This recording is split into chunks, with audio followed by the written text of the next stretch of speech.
நான் இப்பொழுது ஆளுநர் பற்றியோ அல்லது வர இருக்கின்ற பட்ஜெட் பற்றியோ வேறு பல நிலைமைகளை பற்றியோ இப்பொழுது பேச விரும்பவில்லை.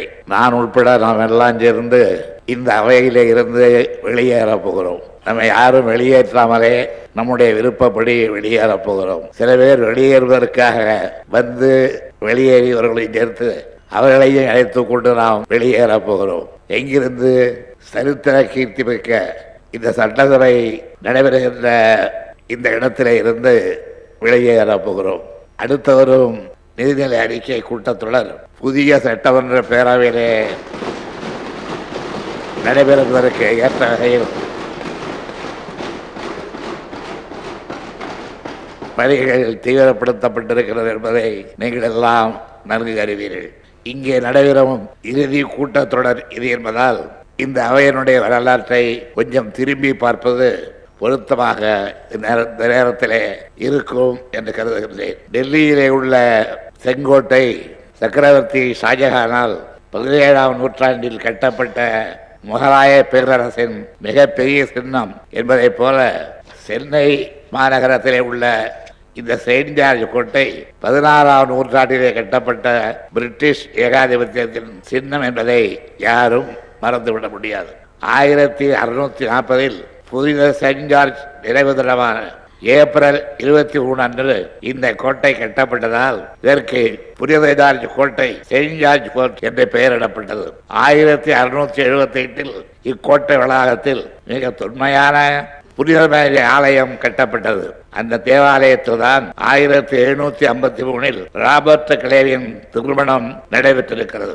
1687 முதல் 1692 வரை ஆளுநராக இருந்த ஏல் அவர்கள் காலத்திலேதான் ஆசியாவிலேயே மிக உயரமான கோட்டை குடிமரத்தில் கம்பெனி கொடிக்கு பதிலாக பிரிட்டிஷ் கொடி பறக்கப்படப்பட்டது.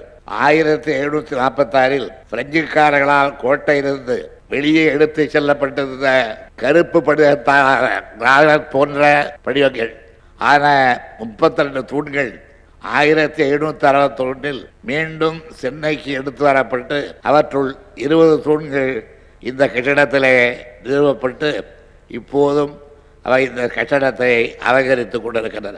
1910 அதாவது சரியாக 100 ஆண்டுகளுக்கு முன்பு தற்போதைய சட்டமன்ற பேரவை மண்டபம் கட்டி முடிக்கப்பட்டது என்பதை எண்ணும்பொழுது இதற்கும் ஒரு 100ஆண்டு விழா கொண்டாடலாம் போல் தெரிகிறது. சென்னை மாகாண சட்டசபைக்கு 1920 நடைபெற்ற முதல் தேர்தலில் திராவிட இயக்கத்தின் வேறு கட்சியான நீதி கட்சி வெற்றி பெற்று சுப்பராயன் ரெட்டியார் முதலமைச்சரானார். சென்னை மாகாணத்திலேயே முதலாக 1920ஆம் ஆண்டு டிசம்பர் 17ஆம் தேதி சட்டமன்றத்தில் முதல் பிரீமியர் என்ற முதலமைச்சர் பதவியை பெற்ற பெருமை நீதி கட்சிக்கும் அந்த கட்சியைச் சேர்ந்த சுப்பராய ரெட்டியாருக்கும் தான் சாரும். அப்பொழுது சட்டமன்றத்தை 12/1/1922 கர்நாட் கோமகன் தொடங்கி வைத்தார். அவ்வயம் சென்னை மாகாண ஆளுநராக இருந்த வெல்லிங்டன் பிரபு அவர்களும் அவரது துணைவியாரும் 6/3/1922 அன்று சட்டமன்றத்திற்கு வருகை தந்தார்கள். அப்போதுதான் தேக்கு மரத்தால் செய்யப்பட்ட சிறப்பான வேலைப்பாடுகள் அறிந்த பேரவை தலைவருக்கான இந்த இருக்கையை பரிசாக அளித்தனர். அதில் இன்றளவும் பேரவைத் தலைவர் இருக்கை அது பயன்படுத்தப்பட்டு வருகிறது. இந்த இருக்கையை அவர் வழங்கியதற்கு என்ன காரணம் என்பதை ஆளுநர் வெல்லிங்டன் அவர்களே தனி உரையை குறிப்பிடுகிறார். அதாவது அவருடைய தாத்தா ஹவுஸ் ஆஃப் காமன்ஸ் சபையில் ஸ்பீக்கராக இருந்தவர் என்றும் அவரது துணைவியார் தந்தையார் சிறந்த நாடாளுமன்ற வாதியாக திகழ்ந்த இங்கிலாந்திலே என்றும் பேசியிருக்கிறார். 1920 ஆட்சிக்கு வந்த நீதி கட்சி 1937 ஏப்ரல் வரை ஏறத்தாழ 17 ஆண்டு காலம் தொடர்ந்து ஆட்சியிலே இருந்தது.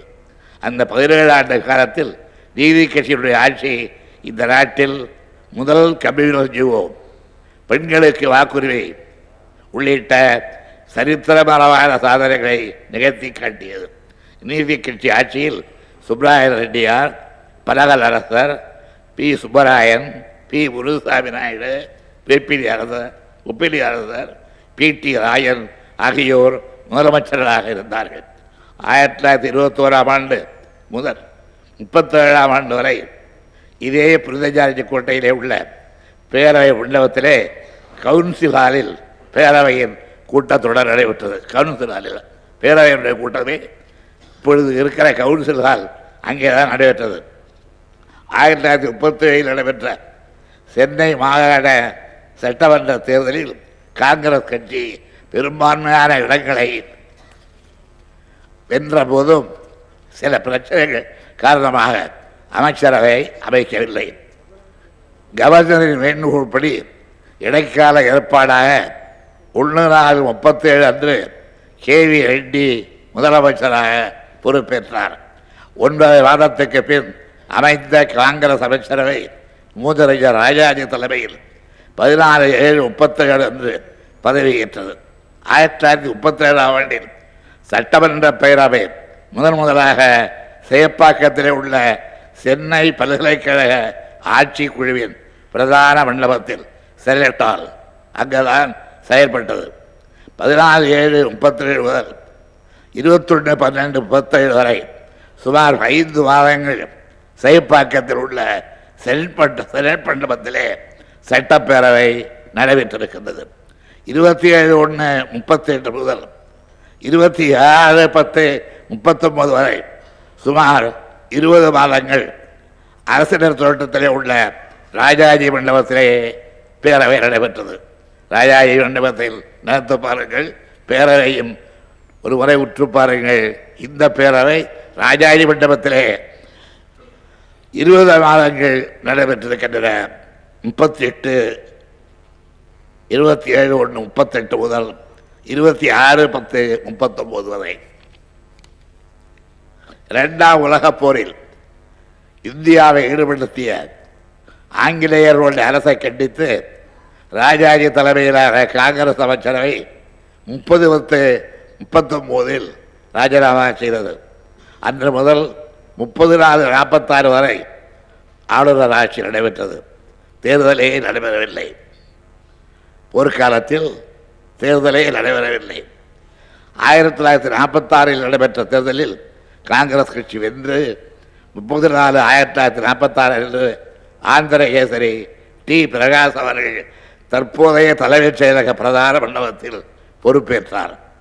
24/5/46 முதல் புனித ஜார்ஜ் கோட்டையிலே உள்ள இதே மண்டபத்தில் பேரவை நடைபெற்றது. பிரகாஷ் அவர்கள் அமைச்சரவை 23/3/47 அன்று பதவி விலகியது. அன்று பிற்பகலில் ஓமந்தூர் ராமசாமி ரெட்டியார் புதிய முதலமைச்சராக பொறுப்பேற்றார்.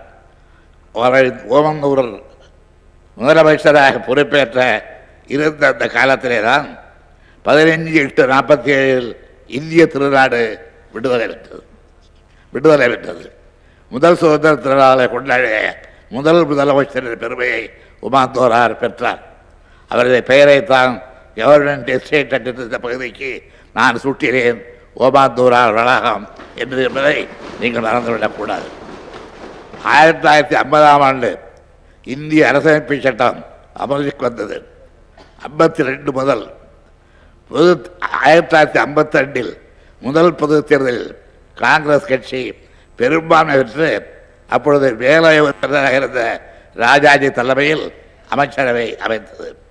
பேரவையின் உறுப்பினர்கள் 370 பேர் என்ற நிலையில் கோட்டையிலே இருந்த பேரவை மண்டபம் போதுமானதாக இருக்காது என்பதால் சென்னை அரசியலர் தோட்டத்தில் புதிய சட்டமன்ற பேரவை மண்டபம் 10 லட்சம் ரூபாய் செலவில் கட்டப்பட்டது. 10 லட்சம் ரூபாய் அந்த காலத்தில்.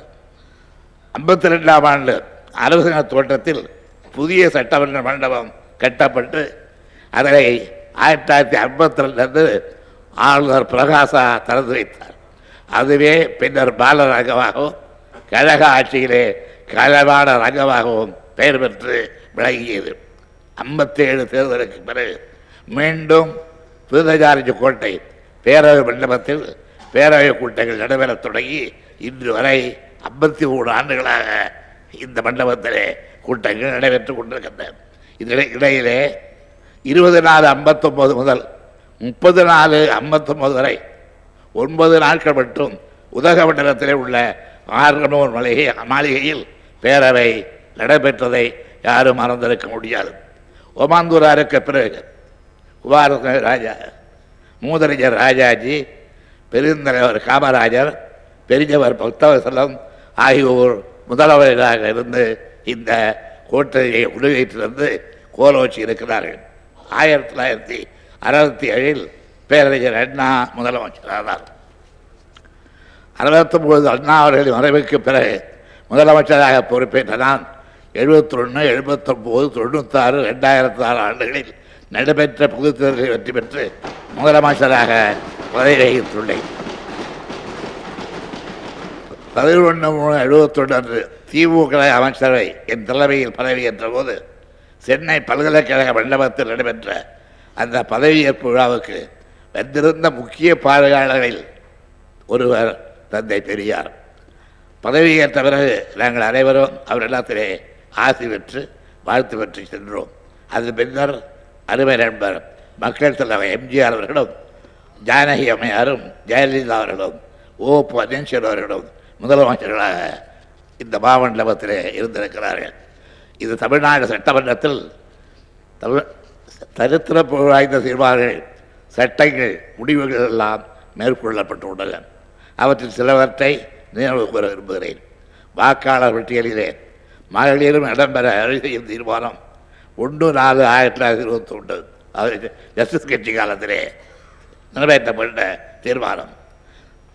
தாழ்த்தப்பட்டவர்களை பஞ்சமர் பறையர் என்ற சொற்களால் குறிப்பிடுவது அரசு ஆவணங்களில் தவிர்க்கப்பட வேண்டும் என்ற தீர்மானம் 20/1/1922 நிறைவேறியது.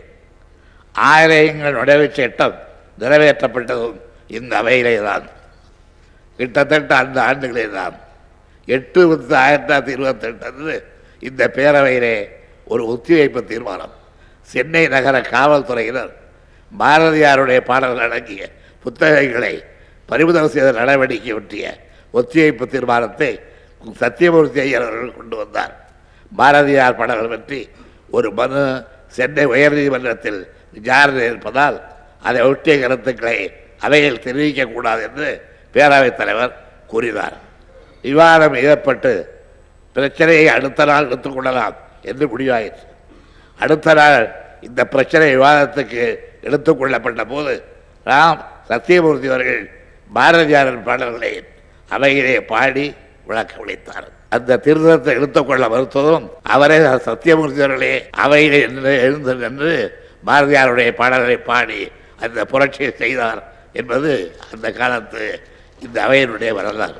கவர்னரால் பேரவைக்கு நியமிக்கப்பட்ட முதல் பெண்மணி திருமதி முத்துலட்சுமி ரெட்டி. அடுத்து நியமிக்கப்பட்டவர் திருமதி அலைவேறு பங்க தாயாரம்மா. 3/11/52 கைத்தறிக்கிற சில ரகங்கள் ஒதுக்கீடு செய்யப்பட வேண்டும் என்ற தீர்மானம். 29/7/53 குலக்கல்வி முறையை அமலுக்கு கொண்டு வருவது பற்றிய தீர்மானம். அந்த கல்வி முறையை நடைமுறைப்படுத்தக்கூடியதாக என்று திருத்த தீர்மானம். வாக்கெடுப்பிலே திருத்தத்திற்கு எதிராக 138 வாக்குகளும் எதிர்த்து 138 வாக்குகளும் கிடைத்து பேரவைத் தலைவர் திருத்தத்துக்கு எதிராக, அதாவது குலக்கல்வி திட்டத்துக்கு ஆதரவாக வாக்களித்ததால் அந்த நேரத்தில் திருத்தம் தோல்வியடைந்து குலக்கல்வி திட்டம் தப்பி பிழைத்தது. என்றாலும் கூட 18/5/54 குலக்கல்வி முறையை கைவிடுவது என்று இத்தனை பேர் வாக்களித்தார்கள் இல்லாமல் எது நியாயம் என்பதை எண்ணி பார்த்து தமிழகத்தில் எழுந்த புரட்சியின் காரணமாக, மக்களுடைய கொந்தளிப்பின் காரணமாக அதை திரும்ப பெற்றார்கள் குலக்கல்வி திட்டத்தை. அதுவும் இந்த வகையிலே வரலாற்று சான்றாக பதிவு செய்யப்பட வேண்டிய ஒன்றாகும். தமிழ்நாட்டு சட்டமன்றத்தில் புக வாய்ந்த தீர்மானங்கள், சட்டங்கள், முடிவுகள் எல்லாம் மேற்கொள்ளப்பட்டன. அவற்றில் சிலவற்றை நினைவு கூற விரும்புகிறேன். வாக்காளர் பட்டியலில் மகளிரும் இடம்பெற வழி செய்யும் தீர்மானம் 1/4/1921 அன்று நிறைவேறியது. தாழ்த்தப்பட்டவர்களை பஞ்சமர் பறையர் என்ற சொற்களால் குறிப்பிடுவது அரசு ஆவணங்களில் தவிர்க்கப்பட வேண்டும் என்ற தீர்மானம் 20/22 அன்று நிறைவேறியது. ஆலயங்கள் நுழைவுச் சட்டம் நிறைவேற்றப்பட்டதும் இந்த அவையிலே தான். ஏன் இந்த அவையினுடைய வரலாற்றை நான் சற்று பின்னோக்கி திரும்பி பாருங்கள் என்று சொல்லி குறிப்பிட்டிருந்தால், இந்த அவையில எத்தனையோ தீர்மானங்கள், எத்தனையோ முடிவுகள் தமிழ்நாட்டு மக்களுக்காக என்று சிந்தித்து செயல்பட எடுக்கப்பட்ட முடிவுகள் எல்லாம் உண்டு. ஆனால் எல்லா முடிவுகளும் நான் இங்கே குறிப்பிட்டேன் அதே போல 108, 138, 138, 138 என்ற நிலையில இருந்தாலும் கூட மக்களுடைய கருத்துக்கு மதிப்பளித்து அதற்கு ஏற்ப சட்டங்களை வகுப்பது, ஆட்சியை நடத்துவது என்ற முறை அன்றைக்கு இருந்தது. அது இன்றைக்கும் இருக்க வேண்டும் என்ற முனைப்போடுதான் இந்த ஆட்சி பொறுப்பிலே நாங்கள் அமர்ந்திருக்கின்றோம். இன்றைய தினம் எதிர்கட்சி தலைவர் அவர்கள் சில கருத்துக்களை இங்கே எடுத்து கூறுகிறார்கள். அவைகளுக்கெல்லாம் நான் பதிலளித்தால் இந்த சட்டமன்ற பேரவையை பற்றியும் புதிய வீட்டுக்கு நாம் குடிபோவதை பற்றியும் பேசுவதாக சொல்லிவிட்டு மீண்டும் எங்கேயோ சென்றதாக நீங்கள் கருதக்கூடும். எனவே நான் அவைகளை பற்றியெல்லாம் இங்கே பேச விரும்பவில்லை.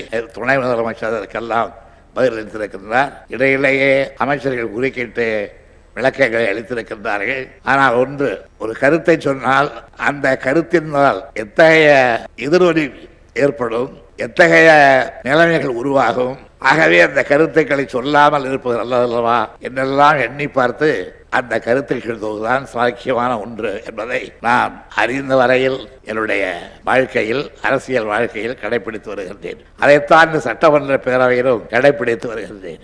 சட்டமன்ற பேரவையிலே நீடிக்கப்படுகிறது. இந்த சட்டமன்ற பேரவையிலே எத்தனையோ நல்ல நிகழ்ச்சிகள் நடைபெற்றிருக்கின்றன, விரும்பத்தகாத நிகழ்ச்சிகள் நடைபெற்றிருக்கின்றன. அவை என்னென்ன என்பதை எல்லாம் இங்கே குறித்து பேசி மறுபடியும் அதே நிகழ்ச்சிகளுடைய தொடர்ச்சியை இங்கே நான் ஏற்படுத்த விரும்பவில்லை. அந்த நிகழ்ச்சிகளை எல்லாம் மறந்துவிட்டு நாம் குடி செல்லுகின்ற புதிய இடத்திலாவது அந்த நினைவு இல்லாமல் நாட்டை பற்றிய நினைவு, மக்களை பற்றிய நினைவு, இவைகளுடைய பணியை அங்கே தொடங்க வேண்டும் என்று கேட்டுக்கொள்கின்றேன். எதிர்கட்சி தலைவர்கள் தன்னுடைய உரையின் இறுதியிலே புரட்சி தலைவர், மக்கள் தலைவர் எம்ஜிஆர் அவர்களுடைய பாட்டை சொல்லி போனார்கள். அந்த பாட்டு அவர்களுக்காக பாடியதல்ல. எனக்கு தெரியும், எம்ஜிஆர் அவர்கள் என்னை மனதிலே வைத்து பாடிய பாட்டு அது. ஏனென்றால் என்னுடைய 40 ஆண்டு கால நண்பர்களாக இன்னும் சொல்ல போனால் திராவிட முன்னேற்ற கழகத்தினுடைய தேர்தல், கட்சி தேர்தல் நடைபெற்ற போது தலைவராக நான் தான் வர வேண்டும் என்று அதற்காக பாடுபட்டவர், அதற்காக ஆட்களை சேர்த்தவர். அந்த நன்றி இன்றைக்கு எனக்கு உண்டு, சாகர வரையிலே உண்டு. அதே போல இந்த பொறுப்புக்கு நான் வர வேண்டும் என்று விரும்பியவர்களில் அவரும் ஒருவர்.